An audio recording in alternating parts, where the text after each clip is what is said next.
Selamat pagi Bapak Ibu Saudara. Senang bertemu Bapak Ibu Saudara pada pagi hari ini. Dan di sepanjang hari ini kita akan melangkah, tapi sebelumnya kita mau mendengarkan renungan kebenaran firman Tuhan yang akan menjadi kekuatan kita di sepanjang hari ini. Tapi mari kita berdoa terlebih dahulu. Kami bersyukur kepada Tuhan. Pagi hari ini Tuhan masih memberikan anugerah di dalam hidup kami. Kami masih bisa menikmati hidup ini. Dan kami boleh ada sebagaimana kami ada satu anugerah yang luar biasa yang Tuhan masih nyatakan dalam hidup kami. Tapi sebelum kami melangkah di sepanjang hari ini, kami rindu kebenaran firman Tuhan boleh kami menjadi pegangan kami, sehingga kami kuat di sepanjang hari ini bersama-sama dengan Engkau Tuhan.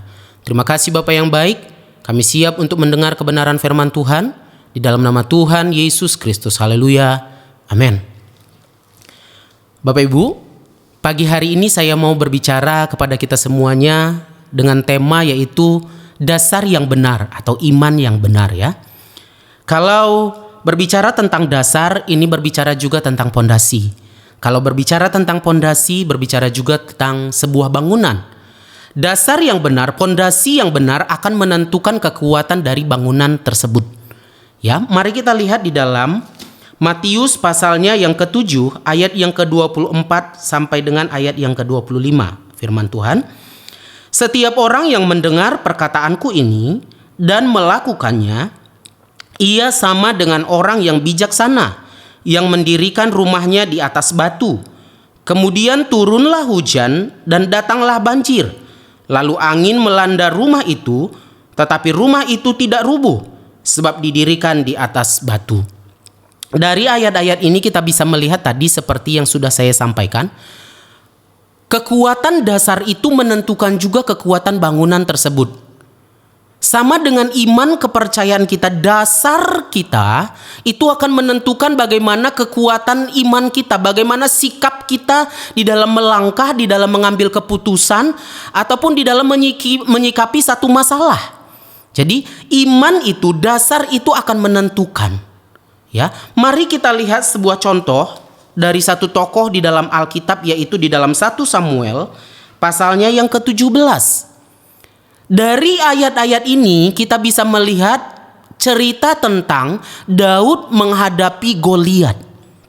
Ya, Goliat ini sering digambarkan menjadi satu permasalahan yang bukan cuma cukup besar, tetapi Goliat ini digambarkan menjadi satu permasalahan yang sangat besar. Ya, tetapi mengapa Daud berani menghadapi masalah ini? Mengapa Daud berani mengambil satu tindakan untuk berhadapan dengan masalah yang cukup besar ini, yang sangat besar ini? Ini yang kita akan bahas. Daud memiliki dasar atau iman yang teguh di dalam Tuhan. Coba kita lihat di dalam ayat yang ke-25, ayat yang ke-27 dan ayat yang ke-30. Dari ayat-ayat ini dijelaskan bahwa ketika orang Israel menghadapi Goliat ini, yang menjadi dasar mereka adalah imbalan ketika bisa mengalahkan si Goliat. Ketika Daud bertanya kepada seseorang, maka yang diungkapkan oleh orang tersebut adalah, kamu akan mendapat ini ketika berhasil mengalahkan Goliat. Ketika dia bertanya lagi kepada orang yang lain, hal yang sama yang diutarakan oleh orang tersebut. Ketika dia menghadap ke orang yang lain pun sama juga. Hal yang sama yang diutarakan oleh orang Israel ini, bahwa dia akan mendapatkan sesuatu ketika dia mengalahkan Goliat ini. Jadi ketika mereka menghadapi satu tantangan, masalah yang dilihat mereka itu berbeda. Tapi apa yang dilihat oleh Daud? Mari kita lihat di dalam ayat 26. "Lalu berkatalah Daud kepada orang-orang yang berdiri di dekatnya, apakah yang akan dilakukan kepada orang yang mengalahkan orang Filistin itu dan yang menghindarkan cemooh dari Israel? Siapakah orang Filistin yang tak bersunat ini, sampai ia berani mencemoohkan barisan daripada Allah yang hidup?" Tetapi Daud berbeda pola pikir mereka, pola pikir Daud dengan orang-orang yang dia tanya tadi. Daud melihat bahwa Goliat ini bukan menentang orang Israel saja, tetapi Tuhan Allah yang hidup, yang disembah oleh orang Israel lah yang ditentang oleh Goliat. Jadi dia melihat peperangan ini adalah peperangannya Tuhan. Ya. Dan dia memegang Tuhan di dalam hidupnya. Allah itu dia pegang di dalam hidupnya. Kita ketahui semenjak Daud diurapi, maka roh Allah berkuasa atas Daud. Benar memang roh Allah berkuasa atas Daud. Sehingga ketika dia menghadapi sesuatu tantangan, Tuhan yang ditampakkan di dalam kehidupan dia. Ini bisa kita lihat di dalam ayat yang ke-26, ayat 36 dan ayat yang ke-45. Di situ berkali-kali Daud mengungkapkan bahwa yang dilawan oleh Goliat ini adalah barisan Allah yang hidup. Lalu yang kedua apa? Yang kedua yang dimiliki oleh Daud adalah iman, kepercayaan yang kuat kepada Tuhan. Kita bisa lihat di dalam ayat yang ke-37. Pula kata Daud, Tuhan yang telah melepaskan aku dari cakar singa dan dari cakar beruang, dia juga akan melepaskan aku dari tangan orang Filistin itu. Kata Saul kepada Daud, pergilah, Tuhan menyertai engkau. Ada iman di dalam hidupnya. Selama ini Tuhan sudah menolong aku, maka hal yang sama pun pasti Tuhan akan lakukan. Dia akan menolong aku juga karena aku melangkah bersama-sama dengan Tuhan. Sepanjang hari ini mungkin kita akan menghadapi masalah, ada tantangan di dalam kehidupan kita. Tapi ketika kita pegang Tuhan, ada dasar kita yang benar, iman kepercayaan kita yang kuat kepada Tuhan, maka kita akan cakap menghadapi setiap masalah di sepanjang hari ini. Ketika itu ada dalam hidup kita, kita tidak perlu menjadi orang lain, Bapak Ibu Saudara. Dalam menghadapi satu masalah, kita tidak perlu mencontoh orang lain. Ya, menjadi orang lain. Di dalam ayat 38-39 di situ, Daud tidak perlu menjadi seperti Saul. Dia menjadi dirinya sendiri. Tuhan memakai Daud sendiri, diri Daud sendiri tanpa harus menjadi orang lain. Lalu di dalam ayat yang ke-47 di sana dijelaskan juga bahwa cara Tuhan itu juga tidak sama menolong seseorang. Daud percaya Tuhan punya cara menolong kehidupan dia di dalam dia menghadapi Goliat. Jadi, mari Bapak Ibu Saudara, ketika kita memegang Tuhan di dalam hidup kita, ada Allah yang berkuasa di dalam hati dan pikiran kita. Dan iman kepercayaan kita yang kuat kepada Allah yang kita sembah. Yakin dan percaya Tuhan akan menolong kita di sepanjang hari ini dalam menghadapi setiap masalah, tantangan yang ada. Puji nama Tuhan, ini kebenaran firman Tuhan. Saya berharap kebenaran firman Tuhan ini boleh menjadi pegangan kita di sepanjang hari. Ada masalah, tantangan di depan nantinya, pegang Tuhan dan iman kepercayaan kepada Tuhan di dalam menghadapi masalah itu. Mari kita sama-sama berdoa. Terima kasih Tuhan Yesus yang baik. Kebenaran firman Tuhan sudah kami dengar pada pagi hari ini. Dan di sepanjang hari ini mungkin kami akan menghadapi masalah, tantangan. Tapi kebenaran firman Tuhan yang akan menjadi pegangan kami. Dan bersama-sama dengan Tuhan kami akan cakap menghadapi segala sesuatu. Kami akan dianugerahkan kemenangan demi kemenangan oleh Tuhan. Karena Tuhan yang menjadi pegangan di dalam hidup kami. Terima kasih Tuhan. Jagai lindungi kami di sepanjang hari ini kemanapun kami pergi, dimanapun kami berada. Ada Tuhan bersama-sama dengan kami. Terima kasih Bapa yang baik, ini doa kami. Kami berdoa dengan penuh ucapan syukur di dalam nama Tuhan Yesus Kristus. Haleluya. Amin.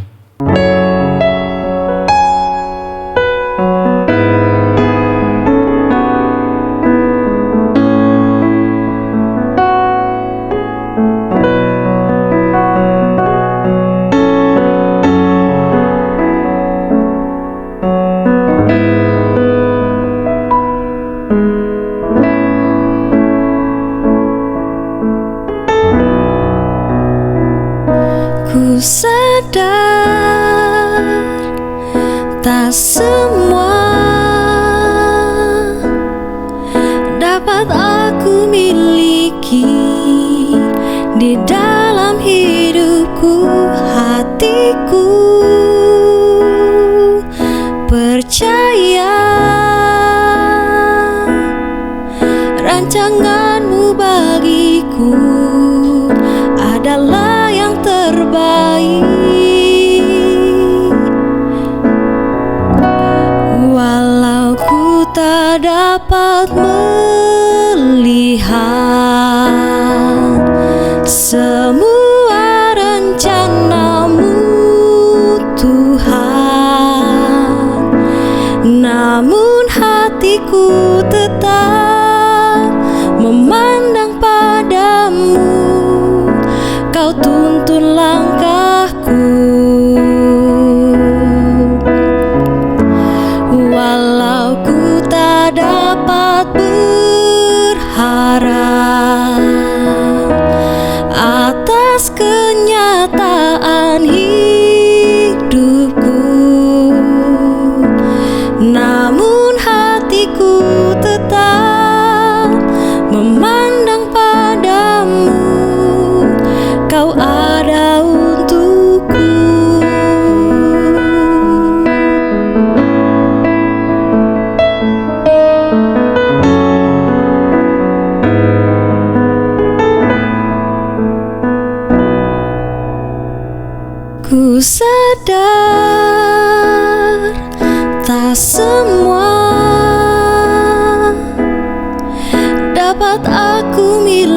lagi di dalam hidupku, hatiku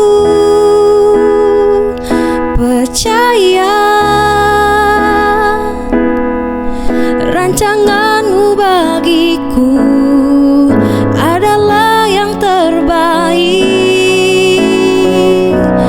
Walau ku tak dapat melihat semua rencanamu, Tuhan, namun hatiku tetap memandang padamu. Kau tuntun langkahku, walau ku tak dapat berharap atas kenyataan hidupku, namun hatiku tetap memandang padamu. Kau ada untukku, namun hatiku tetap memandang padamu. Kau tuntun langkahku, namun hatiku tetap memandang padamu.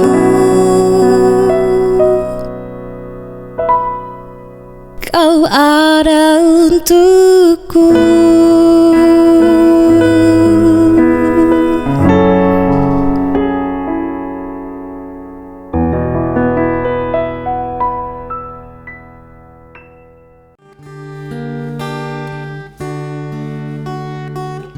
Di hadapan tahta ku